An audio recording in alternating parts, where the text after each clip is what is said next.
안녕하세요. 오늘도 사연살롱을 찾아주셔서 감사합니다. 얼마 전에 저희 시아버지께서 황혼이혼을 하셨어요. 첫 부인과 사별하고 재혼해서 17년을 살아오신 아버님이 칠순을 앞두고 내린 결정이었기 때문에 주변에선 말들이 많더라고요. 세상 떠날 날도 얼마 남지 않은 늙은이가 어지간하면 그냥 살지 그 나이에 무슨 부귀영화를 누리겠다고 이혼이냐면서요. 하지만 가장 가까운 곳에서 시부모님 내외를 지켜봐왔던 저와 남편으로서는 오히려 시부모님의 이혼이 늦은 감이 있다고 생각할 정도랍니다.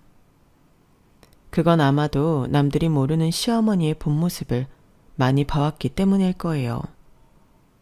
그런데 이번 일로 사실 저와 제 남편은 좀 곤란한 입장에 처해 있어요. 그건 바로 제 남편이 아버님의 친자식이 아닌 이혼당한 어머님의 아들이라는 것 때문이에요. 이런 경우 저희 부부 역시 어머님을 따라 아버님과 연을 끊는 게 맞으니까요.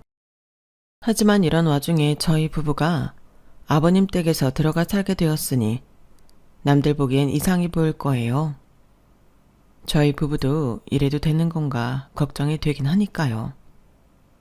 그럼에도 아버님 댁에서 살기로 한 건 아버님 부탁 때문이었어요. 사실 아버님이 진작에 이혼 결정을 내리지 못하신 것도 바로 저희 부부 때문이었어요. 어머님과는 당장이라도 헤어지고 싶었지만 저희 부부가 눈에 밟혀서 그러지 못하셨던 거죠. 그럼 지금부터 남들은 알지 못하는 저희 집안의 눈물겨운 사연을 들려드릴게요. 저희 엄마는 제가 15살 때 세상을 떠나셨어요. 그리고 1년도 채 안 돼서 아빠는 재혼을 하셨는데 그 상대가 저희 엄마 친구였어요. 제가 어릴 때부터 영주 이모라고 부르던 사람이었죠. 새엄마는 저희 엄마와는 한 고향에서 나고 자라 국민학교부터 중고등학교를 함께 다닌 친구 사이로 흔한 말로 베프라고 부를 정도로 가까운 사이였어요. 그런 사람이 친구가 죽자마자 친구 남편과 재혼을 했다는 건 누가 봐도 의심을 할 만한 상황이었죠. 실제로 새엄마는 저희 엄마가 세상을 떠나시기 전부터 저희 아빠랑 남몰래 만남을 갖곤 했어요. 저희 엄마와 저한테는 비밀로 한 채 말이죠. 제가 그런 사실을 알게 된 건 아빠가 새엄마와 재혼을 한 뒤였어요. 새엄마한테는 아들이 하나 있었는데 그 오빠가 입이 좀 가벼운 편이었어요. 아빠가 재혼을 하고 새엄마와 함께 저희 집에 들어와 살게 된 오빠는 그동안 제가 몰랐던 사실을 제게 고스란히 고자질해 주었어요. 야, 우리 엄마랑 너희 아빠 언제부터 사귀었는지 알아? 5년도 넘었어. 원래 너희 아빠가 니네 엄마랑 이혼하고 우리 엄마랑 재혼할 생각이었거든. 근데 너희 엄마가 암에 걸렸다고 하니까 보험금 욕심에 이혼도 미루고 기다렸던 거야. 넌 그거 몰랐지? 그러니까 나한테 잘해. 이 집에서 네 편 들어줄 사람 아무도 없으니까. 막말로 나랑 네가 싸우면 네 아빠가 누구 편 들어줄 것 같아? 당연히 내 편 들어줄 거라고. 왠지 알아? 너희 아빠는 너랑 네 엄마한테 정 떨어진 지 오래거든. 저보다 2살이나 나이가 많았지만 철딱서니가 없었던 오빠는 마음 내키는 대로 짓거렸어요. 그럼에도 불구하고 오빠한테 대들지 못했던 건 새엄마 때문이에요. 제가 오빠랑 말다툼이라도 하면 오히려 모든 걸 제 탓으로 돌리고 저를 이상한 애로 만들어버렸거든요. 새엄마는 저희 집에 들어와 살기 시작하면서부터 저를 눈엣 가시처럼 생각했어요. 어떻게든 저를 내쫓기 위해 말도 안 되는 이간질로 아빠와 제 사이가 멀어지게 한 거는 물론이고 저를 문제아이인 것처럼 만들어버렸어요. 제가 학교 성적은 별로였지만 교우 관계도 무난하고 나쁜 짓도 안 하는 평범한 학생이었는데 하루아침에 저를 도벽의 폭력적인 아이로 만들어버린 거예요. 제가 원치 않는데도 제게 자기 목걸이를 줘놓곤 아빠 앞에선 저를 도둑으로 몰더라고요. 아빠가 불처럼 화를 내자 옆에서 눈물까지 짜며 저를 감싸는 첫 생쇼를 하는데, 와, 그 행동이 너무 역겨워서 하마터면 토할 뻔했다니까요. 여보, 혜민이를 용서해 주세요. 엄마 잃고 정신적으로 얼마나 혼란이 왔겠어요. 그런 불안한 마음에 도벽이 생긴 건데 부모님 입장으로 감싸줘야죠. 혜민이를 때리실 거면 차라리 나를 때려주세요. 혜민이는 인정하지 않지만 그래도 나는 혜민이를 내 딸이라고 생각하니까요. 자식을 잘못 키운 내 탓이다 생각하고 내가 맞을게요. 아니, 당신이 무슨 죄가 있다고 내가 당신을 때려. 그리고 애교육을 잘못한 거면 죽은 혜민이 엄마 탓이지 왜 당신 탓이냐고. 사람이 이렇게 착하기만 해서 세상을 어떻게 살아가려고 그래? 혜민이, 너 당장 엄마한테 잘못했다고 빌지 못해? 너 때문에 엄마가 이렇게까지 마음을 써주는데 미안하지도 않아? 당장 엄마한테 빌어.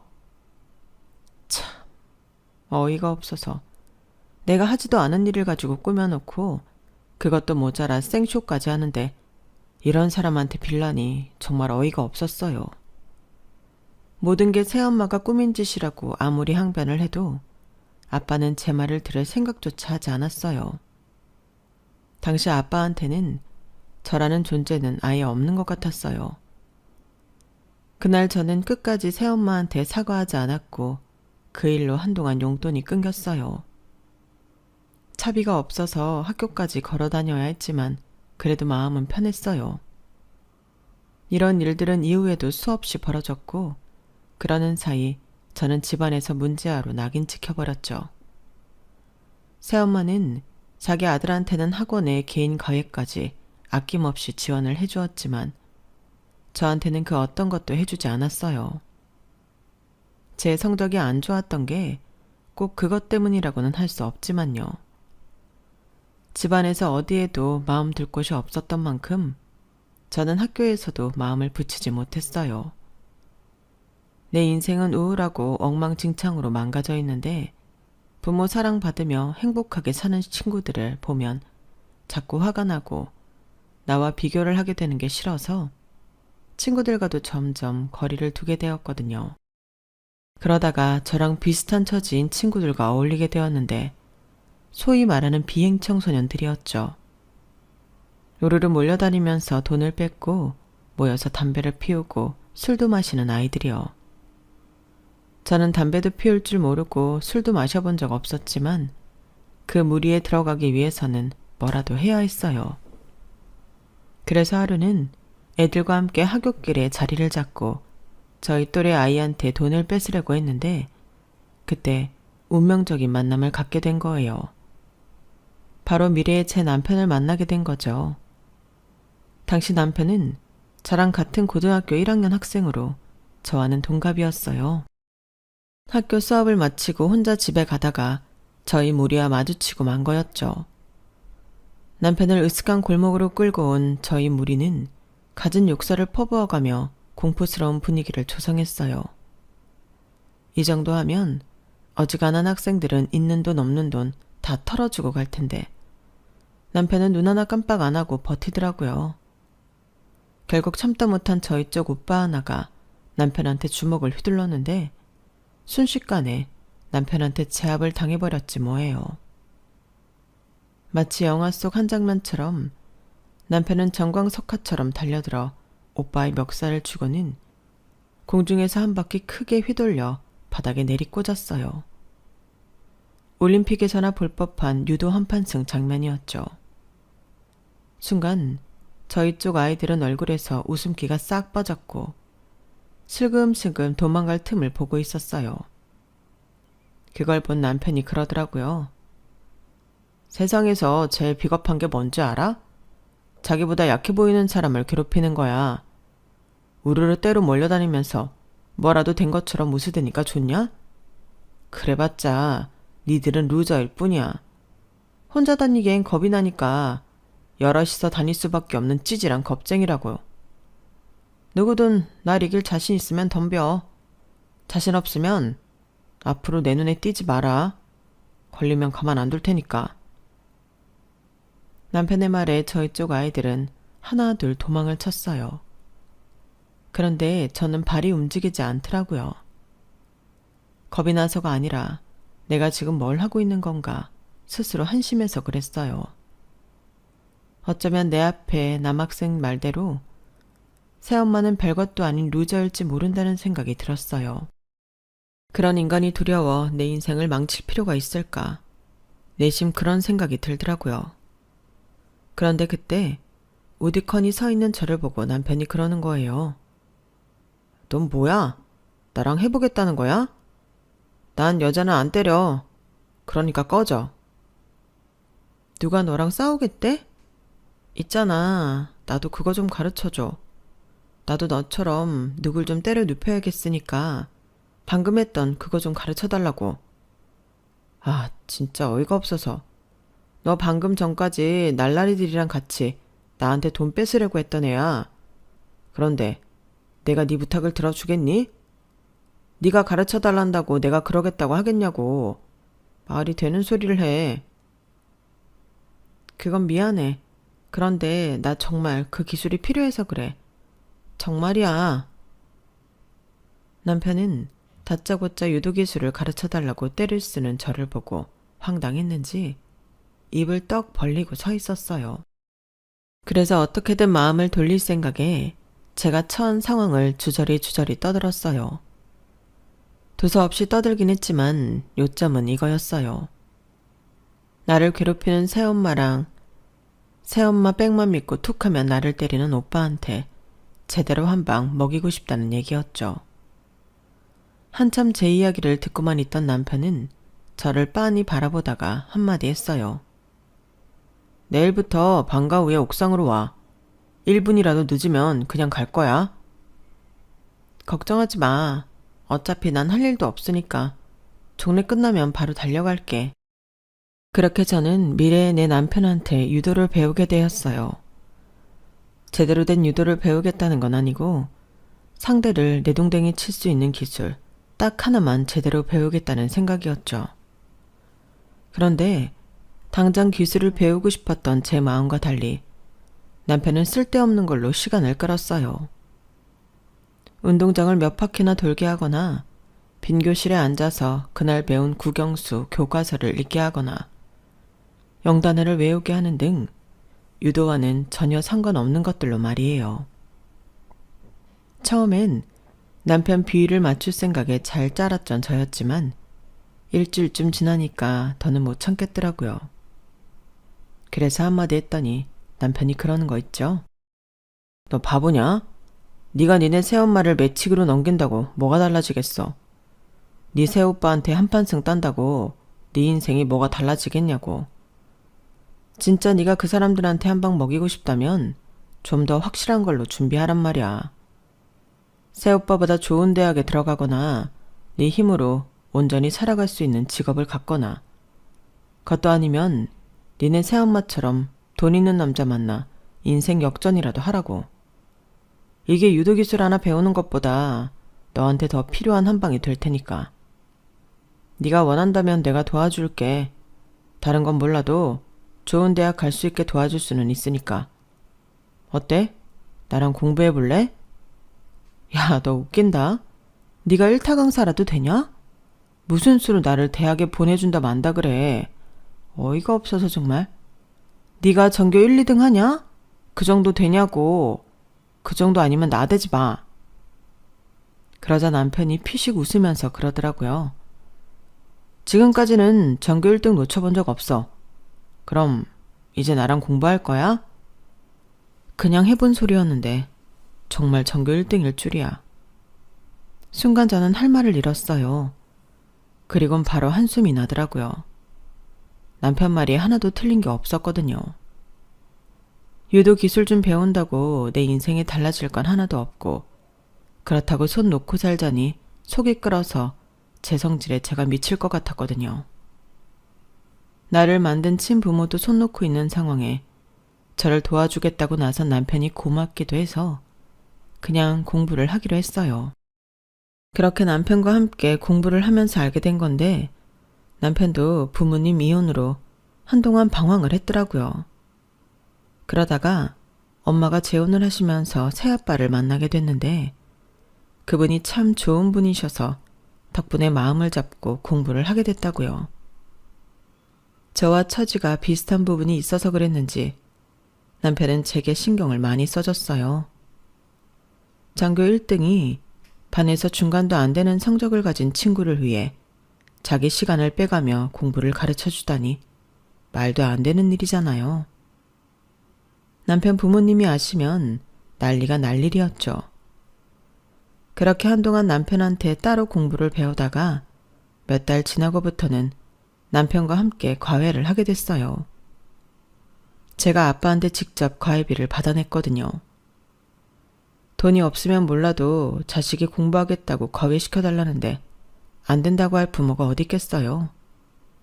그랬더니 새엄마가 애들 공부는 자기가 알아서 시킬 텐데 직접 제 과외비를 내줬다고 아빠한테 난리를 치지 뭐예요. 그래서 이번에도 틀렸구나 생각하던 그때 아빠가 그러더라고요. 애가 모처럼 공부하겠다고 하는데 과외를 당신을 통해서 하든 나를 통해서 하든 뭐가 중요해? 뭐로 가든 서울로만 가면 되지. 그러니 이번 일은 더 따지지 말고 그냥 넘어갑시다. 생각지도 않게 아빠가 강하게 나오자 새엄마도 더는 뭐라고 하지 못했어요. 어디까지나 돈을 쥔 사람은 저희 아빠였으니까요. 그렇게 저는 남편과 함께 남편네 집에서 과외 수업을 받게 되었지만 워낙 성적 차이가 심해서 진도는 따로 나갈 수밖에 없었어요. 그러다가 2학년 2학기부터는 같이 진도를 나갈 수 있었죠. 그 사이 제 성적이 많이 올랐거든요. 새엄마 아들이 엄청난 돈을 학원비와 과외비로 쓰고도 대학에 떨어져 재수를 하는 판에 제 성적이 전교 20등 안까지 올라가자 새엄마는 초조해했어요. 혹시라도 자기 아들이 이번에도 대학에 떨어지고 반대로 저만 대학에 붙으면 어쩌나 걱정이 됐는지 오빠를 유학 보낼 준비를 하더라고요. 그런데 아빠가 허락을 안 하시는 거예요. 한국에서도 대학에 못 갈 정도면 돈 들여가며 유학까지 보낼 필요가 없다면서요. 그 일로 엄마는 몇 날 며칠을 울고 짜며 시위를 했고 결국엔 아빠 허락을 받아 오빠를 유학 보내는데 성공했어요. 그게 자신의 아들 인생에 독이 되는 줄도 모른 채 새엄마는 아주 신이 나 있었죠. 남편과 함께 공부하는 데 취미가 붙었던 저는 꿈에 그리던 대학에 합격을 했어요.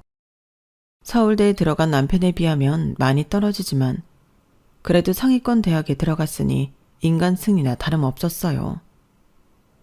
남편이 아니었다면 날라리들과 함께 다니면서 온갖 비행은 다 저지르고 살았을 테니까요.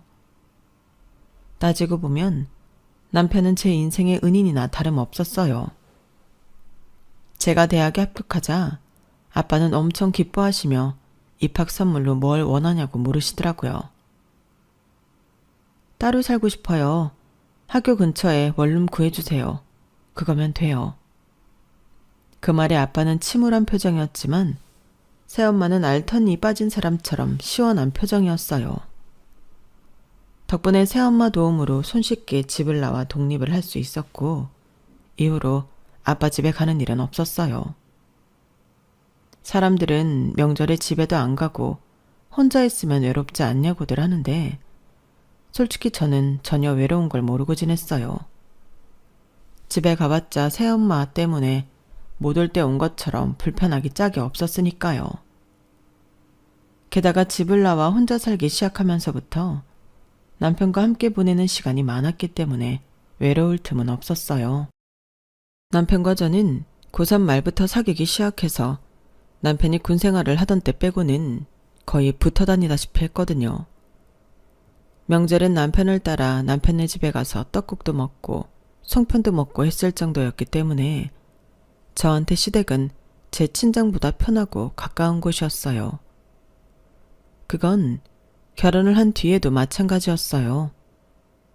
저희 부부는 대학도 졸업하기 전에 결혼을 했어요. 남편이 군 제대를 하고 몇 달 뒤에 바로 식을 올렸거든요. 결혼을 서둘렀던 건 따지고 보면 저 때문이었어요. 남편이 군복무를 하던 때였는데 오빠가 제가 살던 원룸에 찾아와 난동을 부린 일이 있었어요.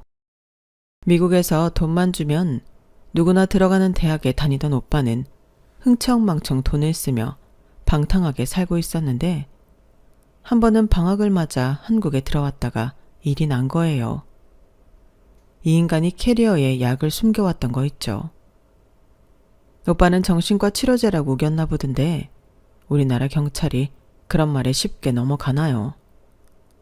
수입도 안 되는 금지 약물을 허가도 없이 들여왔으니 당연히 약은 압수되고 오빠는 경찰 수사까지 받게 되었고 그 일로 아빠는 오빠에 대한 모든 지원을 끊으셨어요. 당연히 새엄마는 울고불고 난리를 쳤지만 이번만큼은 아빠도 쉽게 넘어가지 않았던가 봐요. 혹시라도 새엄마가 오빠한테 돈을 줄까봐 아빠는 생활비까지 모조리 끊어버리자 돈줄이 끊긴 오빠가 저를 찾아온 거예요. 술에 취한 건지 약에 취한 건지 정신이 반쯤 나간 오빠는 저희 집 살림을 부수고 난동을 부렸고 그 바람에 신고를 받고 온 경찰한테 끌려가고 말았어요. 그때까지만 해도 저는 오빠가 어떤 상태인지 몰랐기 때문에 하룻밤 정도 파출소에 잡혀 있다가 훈방조치 되겠거니 했는데 마약 사범으로 잡혀 들어갔다고 하지 뭐예요. 새엄마는 이게 다 저 때문이라며 어떻게 지 오빠를 경찰에 신고하냐며 길길이 날뛰었어요. 그런데 그런 엄마를 보고 아빠가 평소와 다른 반응을 보이신 거예요. 이 여자가 지금 누구 탓을 하는 거야? 약에 취해 정신도 온전치 않은 놈이 내 딸 집에 찾아가 난동을 부렸는데 그게 어떻게 혜민이 탓이냐고. 능력도 없는 게 방탕하게 살아온 당신 아들 탓을 해야지. 아니, 당신 무슨 말이 그래요? 혜민이는 당신 딸이고 우리 승준이는 내 아들이기만 하단 말이에요? 말해봐요. 그런 거냐고요? 말이 났으니 말인데 승준이가 온전히 내 자식은 아니잖아. 내 피가 섞인 자식은 엄연히 혜민이 뿐이라고. 시련이 닥쳐봐야 내 편인지 아닌지가 가려진다고 하더니 오빠 문제가 터지자마자 부모님은 서로 상대 탓을 하며 분열되고 말았어요. 그 모습을 지켜보면서 그런 생각이 들더라고요. 진작에 남편 말 듣고 공부하기 잘했다고요. 이렇게 형편없는 사람들 때문에 내 인생을 망쳐가며 일탈을 했더라면 얼마나 억울했을까 하는 생각이 들었거든요. 오빠가 약에 취해 내 원룸에 찾아와 난동을 부린 얘기를 들은 남편은 제 걱정이 됐는지 제대하자마자 결혼 얘기를 꺼냈어요. 그리고 몇 달 뒤 번갯불에 콩 구워 먹듯 바로 식을 올리게 되었죠.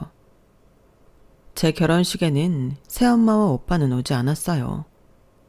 정확히는 그럴 이유가 없었어요. 아빠가 새엄마와 이혼을 했으니까요. 결혼식 날 아빠는 처음으로 제게 사과를 하셨어요. 여자한테 눈이 멀어서 저랑 저희 엄마한테 몹쓸 짓을 했다고 말이죠. 비록 아빠는 뼈아픈 반성을 하셨지만 그런다고 이제 와서 아빠를 받아줄 만큼 제가 마음이 넓은 사람은 아니에요. 지금도 저희 아빠한테 연락이 오기 전에는 제가 먼저 연락을 하는 일이 없을 정도니까요. 남들보다 일찍 결혼 생활을 시작한 저희 부부는 그래서인지 많은 순간을 함께 겪으며 지냈어요. 게다가 고등학생 때부터 함께 지내온 시간이 많아서 그런지 부부라기보다는 그냥 가족 같은 느낌이었어요. 함께 있는 게 당연하게 느껴질 정도로요. 그래서 시부모님을 대할 때도 어렵다기보다는 그냥 내 친구 부모님처럼 편하게 느껴지곤 했죠. 특히 아버님은 저희 아빠보다도 더 제게 아빠 같은 분이었어요. 남편이 군대에 있을 때는 아버님과 둘이 동네 치킨집에 가서 치맥도 하고 심지어 야구장도 같이 다니곤 했어요. 야구장에서 마시는 맥주가 그렇게 맛있다는 걸 아버님 덕분에 알 수 있었죠. 남편의 빈자리를 채워주시려 바쁜 와중에도 일부러 시간을 내주시는 아버님 덕분에 시부모님과 함께 사는 게 생각만큼 힘들거나 불편하지는 않았어요. 물론 시어머니는 조금 어렵긴 했지만요. 결혼 전에는 그저 친한 친구 엄마로 생각했기 때문에 깊게 생각하지 않았던 부분들이 고부지간이 되고 나니 하나둘 보이기 시작했거든요. 몰랐는데 저희 어머님이 꽤나 사치가 심한 분이시더라고요. 게다가 돈에 대한 욕심이 있으셔서 아버님 모르게 주식 투자도 꽤 하시는 것 같았어요. 저는 따로 주식 투자를 하지는 않지만 저희 어머님의 투자 방식이 많이 위험하다는 정도는 알 수 있었어요. 어디서 그런 정보를 얻어오시는지 모르겠지만 분석에 따른 투자가 아니라 말 그대로 투기성 투자를 주로 하시더라고요. 그래서 어머님께 그런 식으로 주식 투자를 하시면 위험하다고 말씀드렸는데 그 말이 기분 나쁘셨던가 봐요. 예, 어디서 건방지게 시어머니 하는 일에 훈계를 하니? 네가 주식에 대해 알면 얼마나 안다고 그러냐고. 어머님, 제 말이 기분 나쁘셨다면 죄송해요. 다만 제가 강의 시간에 배우기론 그런 식의 투자는. 그러자 어머님은 제 말을 뚝 자르며 화를 내셨어요. 어머머? 야, 네가 경영학과를 다닌다고 뭐가 되는 줄 아는 모양인데 그래봤자 대학생일 뿐이야. 내가 주식 투자를 하루 이틀 해온 줄 아니? 너 따위 애송이한테 잔소리 들을 사람 아니라고. 내 아들이 하도 부탁하길래 불쌍한 거 집에 들였더니 아주 어른 상투를 잡으려 드네. 건방 떨지 말고 네 할 일이나 해. 별것도 아는 게 어디서 까불어. 그날 제가 보았던 어머님은 그동안 제가 알던 어머님과는 달라 보였어요. 그리고 그 모습이 어머님의 진짜 모습이라는 걸 알기까지는 그리 오랜 시간이 걸리지 않았죠. 남편이 군에서 제대를 하고 저희는 집을 얻어 나가기로 했어요. 아버님이 근처에 마땅한 아파트가 나왔다며 사주겠다고 하셨거든요. 평수가 좀 작기는 하지만 이걸 시작으로 니들이 차차 넓혀가며 살도록 해라. 뭐든 니들 손으로 직접 이뤄야 더 값진 게 아니겠니? 아버님은 그렇게 말씀하셨지만 저희 입장에서는 전셋집만 구해주셔도 감지덕지라고 생각했어요. 저희 부부가 대학생만 아니었다면 우리 힘으로 시작해야 했던 거니까요. 그래서 18평 아파트도 충분히 만족했어요. 아니, 오히려 다행이라고 하는 게 맞겠네요. 집이 커도 저희한테는 문제였거든요. 집이 크면 클수록 안에 채워야 할 살림도 늘어나니까요. 아버님이 집을 해주셨으니 혼수는 여자 쪽에서 맡아야 하잖아요. 그런 면에서 저는 한시름 놓을 수 있었어요. 다행히 적당한 규모의 집이라서 혼수 비용은 부족하지 않았거든요. 혼수는 제가 살던 원룸 보증금과 결혼식 올릴 때 아빠가 주신 축의금이 있어서 그걸로 채우기로 했어요. 그런데 어머님이 그 얘기를 들으시곤 엄청 화를 내시는 거예요. 넌 생각이 있는 애니 없는 애니? 아니 겉보다 그 머리로 어떻게 대학은 간 거냐? 우리가 18평짜리 아파트를 해줬으면 최소한 너는 혼수로 그 절반이라도 해와야 정상 아니니? 어떻게 1억도 안 되는 돈으로 퉁치려 들어? 얘기 들어보니 니네 친정이 꽤 산다던데 네 아버지는 하나밖에 없는 딸 혼수를 이따위로 하게 두고 그 많은 돈은 죽을 때 짊어지고 갈 거냐고. 내가 정말 기가 막히고 코가 막혀서 말도 안 나온다. 제가 평소 어머님에 대해 좋은 감정이 없는 건 사실이지만 이때만큼은 어머님 말씀이 틀리지 않다고 생각했어요. 하지만 제 상황에 혼수 비용 도와달라고 아빠한테 전화를 할 수는 없었어요. 그러기에는 너무 염치가 없었거든요. 그렇다고 어머님께 저희 집 상황을 시시콜콜 전하고 싶지도 않았어요. 죄송합니다. 대신 제가 진석이보다 먼저 사회생활을 하게 되니까 생활비는 제가 감당하겠습니다. 예, 그건 당연한 거야. 니들이 결혼한 순간부터 부모 손을 떠난 건데 그럼 생활비도 우리한테 받으려고 한 거니? 너 정말 뻔뻔하게 그지 없구나. 세상에, 우리 진석이는 대체 뭘 보고 너 같은 애랑 결혼한 건지 모르겠다. 제가 무슨 말을 해도 어머님 화를 누그러뜨릴 수는 없었어요. 그래서 살면서 내가 잘하는 수밖에 없겠다고 생각했어요. 그런데 살아보니 처음 먹었던 마음이 지켜지지 않더라고요. 안 지키라고 안 지킨 게 아니라 도저히 지킬 수가 없었다고 하는 게 맞을 거예요. 오죽하면 제가 이렇게 불특정 다수가 되는 채널에 사연까지 보냈겠어요. 10년 넘게 결혼 생활을 하는 동안 어머님이 제게 했던 말도 안 되는 행동과 인격 말살에 가까운 폭언은 이루 말할 수 없을 정도로 많았어요. 그런데 저는 그거 다 이해하고 넘어갈 수 있어요. 내 남편을 낳아준 분이니까요. 하지만 적어도 내 부모는 건들지 말았어야죠. 제가 아빠하고 연락을 않고 살았기 때문에 뒤늦게 알게 된 건 내 잘못이지만 그래도 이러면 안 되는 거잖아요. 제가 결혼하고 취업과 출산을 이어가면서 솔직히 아빠 걱정까지 할 겨를이 없었어요. 내 가정을 챙기는 것만으로도 벅찬 일이었으니까요. 그러다가 아빠가 병원에 입원하셨다는 소식을 듣고 부랴부랴 병원으로 달려갔는데 막상 가보니 너무도 멀쩡하시더라고요. 어디가 아파서 입원을 하신 게 아니라 건강검진을 받으려고 하루 전에 입원을 하신 거더라고요. 그런데 아빠가 뜬금없이 저희 집 선산 얘기를 하시는 거예요. 혹시 아버님이 무슨 말씀 안 하시냐면서요. 선산 얘기는 들은 적 없어요. 그런데 갑자기 그건 왜요?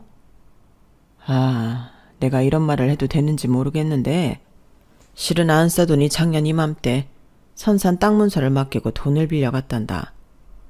사돈 회사에 문제가 생겨서 급전이 필요하다길래 빌려주긴 했는데 그 이후로 연락이 통 없어서 말이다. 남의 집 선산 문서를 계속 쥐고 있기도 그렇고 해서 말이야. 아빠, 그게 무슨 소리예요? 아버님 회사 정리한 지가 언젠데 회사에 무슨 문제가 생겨요. 문제가 생겨도 우리하고는 아무런 관련이 없는걸요. 그나저나 어머님한테 얼마나 빌려주셨어요? 그러자 아빠가 잠시 머뭇거리더니 그동안 어머님이 저 몰래 아빠한테 돈을 빌려간 얘기를 해주셨는데 세상에, 그 액수도 어이없고 빌려가면서 한 핑계도 너무 어이없어서 한숨만 나오더라고요. 어머님이 저희 아빠를 찾아가 돈을 빌리기 시작한 건 저희가 시댁을 나와 처음 신혼집을 꾸미던 그때부터였어요. 저한테 혼수가 적다고 타박하셨던 그때요. 저희 아빠를 찾아가 제가 염치 없어서 친정에 손도 못 내밀고 혼수 비용 때문에 전전긍긍하길래 자기가 대신 왔다고 하면서 혼수 비용으로 1억 5천을 받아갔다더라고요. 아버님이 해주신 아파트의 딱 절반 금액이었어요. 그 후로도 적게는 100만 원부터 많게는 수억까지 수시로 돈을 빌려가셨고 그래놓고 이자는커녕 원금도 제대로 안 갚았다는 거예요. 그러다가 작년 이맘때 선산문서를 맡기고는 3억을 빌려가셨다네요. 아니, 그 많은 돈을 다 뭐하느라 빌려간 건지 알 수도 없고 그걸 왜 우리 아빠한테 빌려갔는지 그 이유도 도무지 모르겠더라고요.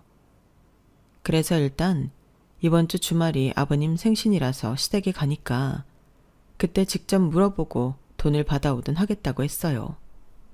그리고 그 주 주말 남편은 퇴근하고 시댁으로 오기로 하고 저는 학교 시간에 맞춰 딸아이 학교에 들러 픽업을 해서 시댁으로 갔어요. 시댁에 도착해보니 아버님 혼자 집에 계시더라고요. 어머님은 백화점에 가셨다고 했고요. 그래서 준비해간 음식을 꺼내 일부는 냉장고에 넣고 갈비찜은 냄비에 옮겨 담고 있었는데 양념이 식탁에 떨어진 거예요. 그래서 식탁에 놓여있던 물티슈로 닦고 있었는데 언제 돌아오셨는지 어머님이 저를 보시고는 버럭 소리치시지 뭐예요. 야, 물티슈가 한 장에 얼만데 그걸로 식탁을 닦니? 걸레는 뒀다가 어디 쓰려고? 하여간에 요즘 애들은 돈 귀한 줄을 몰라요. 너 우리 진석이가 벌어오는 돈도 그렇게 헤프게 쓰는 거냐? 애 키우고 살림한다고 일도 그만뒀다더니 일도 안 하는 주제에 남편 월급만 축 내고 사느냐고. 어떻게 된 게 결혼한 지 10년이 넘도록 넌 나아진 게 하나도 없니? 아, 내 아들만 불쌍하지. 이렇게 개념 없는 여자를 만나 뼈 빠지게 고생만 하고 살다니.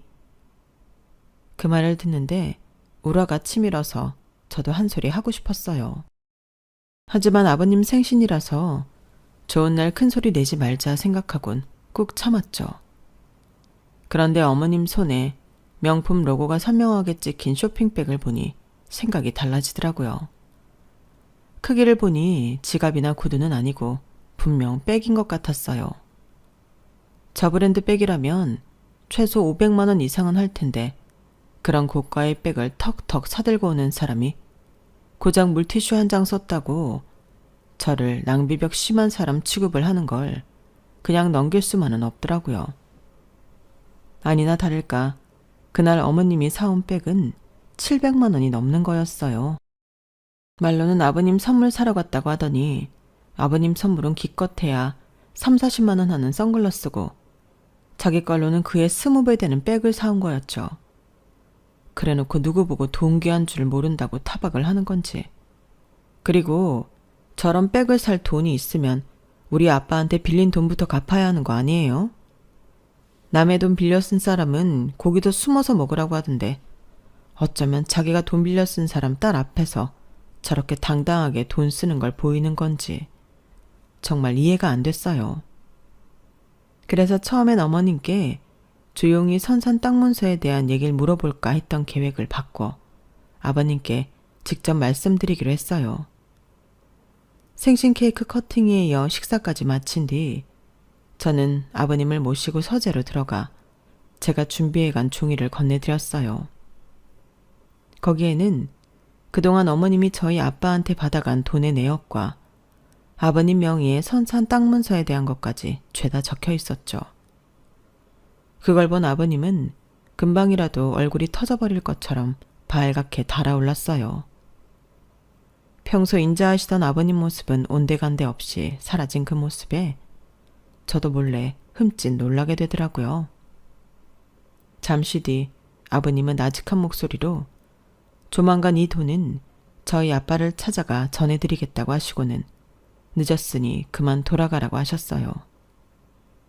그날 밤 저는 집에 돌아오자마자 남편한테 어머님이 그동안 우리 아빠를 찾아가 버린 짓에 대해 남편한테 다 털어놓았어요. 그러자 남편은 충격을 받았는지 한숨만 푹푹 쉬며 화를 참느라 무척 힘들어 보이더군요. 일단은 아버님 부탁도 있고 해서 아버님의 결정이 있기 전까지 우선 기다려보기로 했어요. 그리고 다음날 아침 어머님한테 전화가 왔는데 다짜고짜 욕설을 퍼부으시며 모든 게 제 탓이라고 화를 내시더라고요. 그래, 다 늙은 시부모 이혼시키고 나니까 이제 속이 시원하니?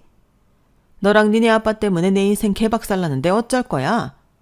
위자료도 한 푼도 못 받고 맨손으로 쫓겨나는데 너 어쩔 거냐고. 당장 네 시아버지 찾아가서 이혼 못하게 말려. 안 그러면 나도 내 아들 너한테서 뺏을 테니까.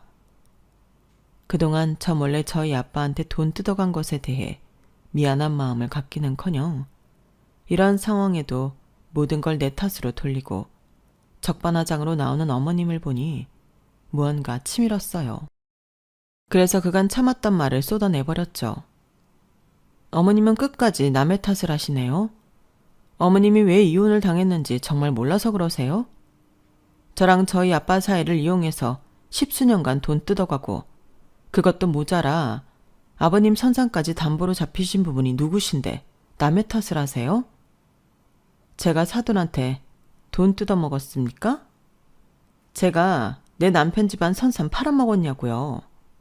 창피한 줄 아세요. 그리고 똑똑히 말씀드리는데 저희 아빠한테 빌려간 돈 그리고 혼수비 명목으로 가져간 돈까지 이달 안에 갚으세요. 안 그러면 바로 소송 들어갈 테니까요. 남의 돈이 얼마나 무서운 건지 제대로 알려드릴 테니까 앞으로 남은 인생 2다리 뻗고 편히 살 생각 마시라고요. 결국 어머님은 아버님과 이혼을 하면서 위자료 한 푼 못 받고 집에서 쫓겨나고 말았어요. 아버님께서 어머님께 줄 위자료로 저희 아빠한테 그간 어머님이 뜯어간 돈을 갚아주셨거든요. 당장 살 곳이 없어진 어머님은 하는 수 없이 자신이 사모았던 명품백과 장신구 등을 팔아서 월세 원룸을 구하셨어요. 이후로도 몇 번이나 저희 집에 찾아와 자기 좀 받아달라고 애원을 하셨지만 그러고 싶지 않았어요. 저도 저였지만 특히 남편이 그러길 원치 않았거든요. 그러던 차에 아버님이 저희를 부르셔서 합가를 하면 어떻겠냐고 물으시더라고요. 내가 네 엄마랑 재혼을 하게 된 건 사실 진석이 너랑 정이 들어서 그랬던 거다. 너희 엄마가 우리 집 일 하겠다고 널 데리고 왔을 때 너를 보고 얼마나 놀랐는지 모른다. 죽은 내 아들을 보는 것 같았거든. 아내와 아들을 하루아침에 잃고 나서 나는 살고 싶은 마음이 없었다. 그때 너랑 네 엄마가 내 집에 오지 않았다면 나는 이 세상에 없었을지도 몰라. 그 고마움에 네 엄마가 어떤 사람인지 알면서도 참고 살았던 거다. 어차피 죽을 목숨이었던 날 살린 게 너랑 네 엄마니까 그 정도는 참고 살아야지 했던 거지. 그런데 선상까지 팔아먹었다는 소리를 듣는 순간 더는 안 되겠다는 생각이 들더구나. 거기엔 내 부모 형제뿐만 아니라 죽은 내 아들 무덤도 있으니까. 그래서 이 나이에 이혼까지 했던 건데 요즘 들어 내가 너희 엄마를 버린 건지 내가 버려진 건지 모르겠더구나. 이 커다란 집이 너무 황량해서 도무지 살고 싶은 마음이 안 들어. 너희 부부한텐 염치 없는 부탁이다만 이 집에 들어와 살면 안 되겠니? 그동안 늘 당당하고 굳건한 모습만 보이시던 아버님이 한순간에 무너져 내리신 걸 보자 저도 남편도 마음이 편치 않았어요. 아버님은 제게 있어 친정 아빠보다도 더 아빠 같은 분이셨으니까요. 그래서 남편과 상의 끝에 아버님 댁에 들어가 살게 되었어요. 아파트 생활을 하다 보니 층간소음 때문에 늘 깨끗발로 집안을 다녔던 아이는 잔디 깔린 마당도 있고 하루 종일 뛰어다녀도 뭐라고 하는 사람이 없어서 너무 좋아하더라고요. 좋은 건 저도 마찬가지였어요. 큰 집 청소하기 힘들다고 아버님이 도우미 아주머니를 불러주시기 때문에 청소 걱정 없이 살 수 있게 되었거든요.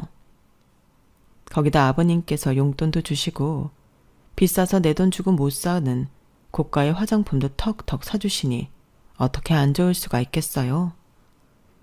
그 긴 세월 이 좋은 걸 누리고 살았으면서 고마운 줄 모르고 주식과 사치로 한순간에 인생 나락으로 떨어진 어머님이 안 됐다 싶으면서도 참 아둔하다는 생각도 들었어요. 있을 때 잘 하라는 말, 그거 빈말이 아니라는 걸 뒤늦게나마 어머님이 깨달으시길 바랄 뿐입니다. 지금까지 제 사연을 들어주셔서 감사합니다. 들어주신 모든 분들의 하루하루가 행복하시기를 바랍니다. 여러분, 사연 댓글에 응원과 현명한 조언 부탁드려요. 좋아요와 구독은 저에게 큰 힘이 됩니다. 오늘도 좋은 일 가득하세요.